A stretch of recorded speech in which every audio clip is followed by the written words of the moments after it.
नमस्कार मित्रांनो, क्युरियस कथा मराठी या चॅनलमध्ये तुमचं सर्वांचं सहर्ष स्वागत आहे. आजच्या कथाचं शीर्षक आहे संधी आणि दृष्टिकोन. आणि या कथेमधील प्रमुख पात्र आहेत प्रशांत आणि सुरेश. दोघेही जिवलग मित्र. दोघांचं शिक्षण सारखंच. दोघांची परिस्थितीही जवळजवळ एकसारखी. पण तरीही काही वर्षांनी एकाच्या आयुष्यात यशाची उंच भरारी असते आणि दुसरा अजूनही तिथेच उभा असतो. का बरं असं होतं? नशीब, परिस्थिती की विचार करण्याची पद्धत? चला तर मग सुरू करूया आजची प्रेरणादायी कथा, संधी आणि दृष्टिकोन. प्रशांत आणि सुरेश हे दोन जीवाभावाचे मित्र एका पेट्रोल पंपावर काम करत होते. दोघांचीही परिस्थिती अत्यंत हलाखीची आणि गरिबीची होती. परिस्थिती बेताची असली तरी दोघेही मनापासून आणि प्रामाणिकपणे कष्ट करायचे. पण खूप मेहनत करूनही त्यांच्या आयुष्यात काही खास प्रगती होत नव्हती. त्या पेट्रोल पंपावर रोज एक श्रीमंत व्यक्ती आपली गाडी घेऊन येत असे. ते गृहस्थ एक मोठे उद्योजक होते. त्यांनी अनेक दिवस या दोघांच्या कामाचे बारकाईनं निरीक्षण केले होते. त्यांना या दोघांमधील प्रामाणिकपणा आणि कामाप्रती असलेली निष्ठा खूप आवडली होती.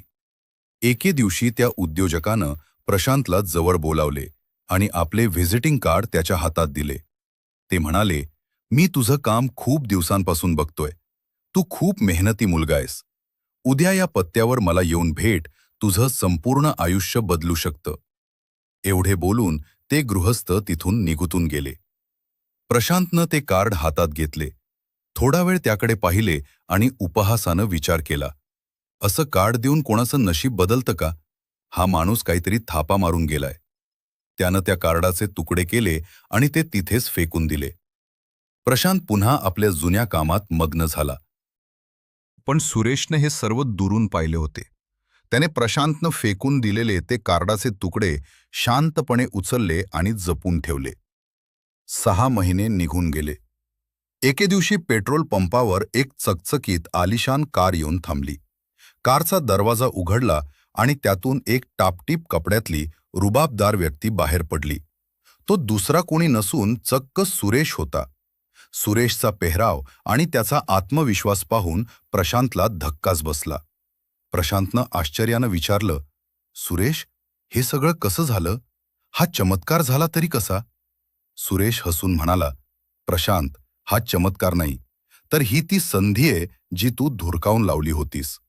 6 महिन्यापूर्वी ज्या उद्योजकानं तुला कार्ड दिले होते आणि तू जे कार्ड कचरा समजून फेकून दिले होतेस, तेच तुकडे मी उचलले.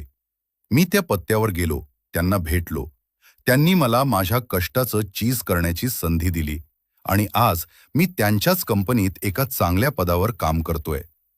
हे ऐकून प्रशांतला आपल्या कृत्याचा खूप पश्चात्ताप झाला. पण आता वेळ निघून गेली होती.